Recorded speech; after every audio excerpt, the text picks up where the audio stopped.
Hello everyone, today we're going to show you what pattern pieces you need to make a waistcoat. This is the waistcoat we are talking about. It could be formal, it could be casual, depending on what type of fabrics you use. This is the front, and you see the pocket here, and this is the back, cut out a lining, and this is the back strap to make it tighter or looser. So to make a waistcoat like this, what pattern pieces do you need? Let's have a look at it now.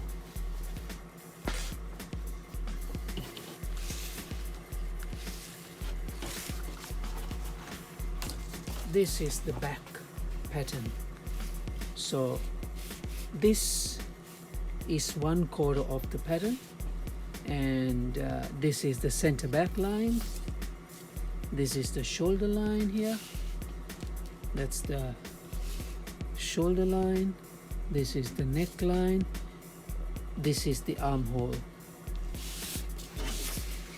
This is the side seam. This is the bottom hem. So how many pieces like this you need in the waistcoat? You can see this is the actual garment. This is 1/4 of the 1/2 of the back. This is the other half of the back. As I showed you before, center back line, neckline, shoulder line, the armhole. So here you can see one here, two here. So two pieces go to the back, and this is sandwich. You need to double it up. The back has the same amount, so two pieces here, like 1, 2. So for us to make a waistcoat, if you're just using lining at the back, we need to cut 1, 2, 3, 4. Pretty much you double it and cut a double. You need 4 pieces of this for the back of the waistcoat. So that is the back, and then you got the front of the waistcoat. The front, I'm going to show you the shoulder line, armhole, and then the front curve from neck to the first button position. This is the center front line, and this is the bottom, and this is a pointy bottom, and then the bottom hem and side seam. You can see here we have marked the pocket position, which makes it easy for us to sew when we mark it, and we know exactly where the pocket goes. So how many of these pieces you need to cut? Now you see this is the actual waistcoat. So you got one here, and you got another one here. So you need one pair of the front to be cut. See, 1, 2. And so you need to cut one pair or 2 pieces of this front panel. This is pretty much cut on the actual fabric, so we need to cut 2. And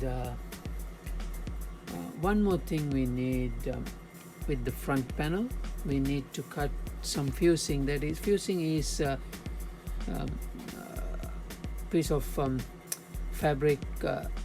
It's with adhesive. It has glue on. With the heat, it just gets glued onto the garment. That is to give the stability to the garment. So we use those things to make the garment look nicer. If you just don't use that, if the fabric is some thick fabrics, you don't need to use that. And some soft fabrics, if you want to have a bit of structure, and you need to apply that and put some fusing on it, so it works better, and it drapes better actually. So now this pattern is the fusing pattern. You can see now the fusing is trimmed that way. It has to be a little bit smaller than the actual garment, otherwise it's gonna stick everywhere.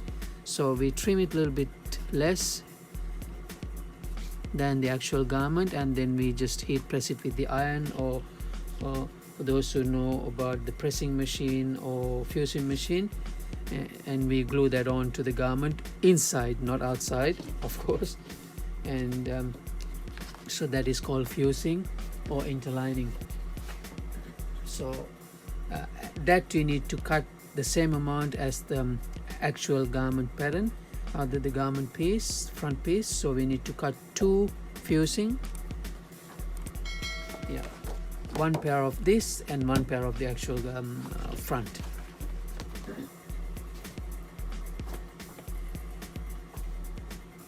And then you need the back strap here, see.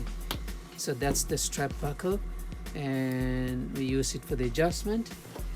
So that is how it looks like, the back strap.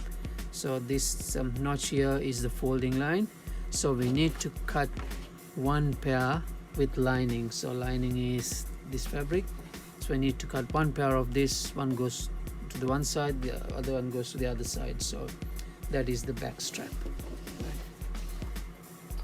And then from inside, see, this is the front piece.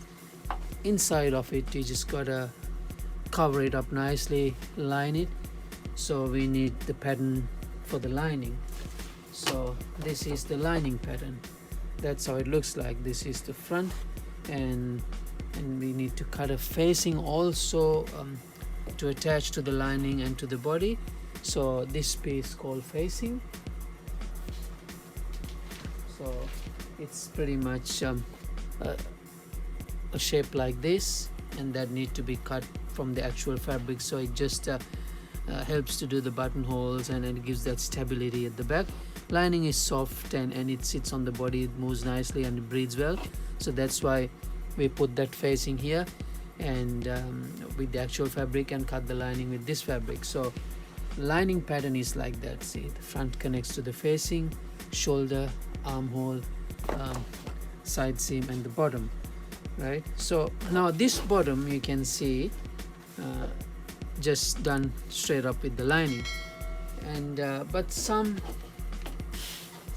designs, they do a little facing here as well, the same fabric, put another facing here, then the lining becomes less. That's optional. See, you can even do it this way, full lining, and close it up that way too. So those are the options you got. Now the pocket, this is the welt pocket pattern, and as you can see, that type of pocket.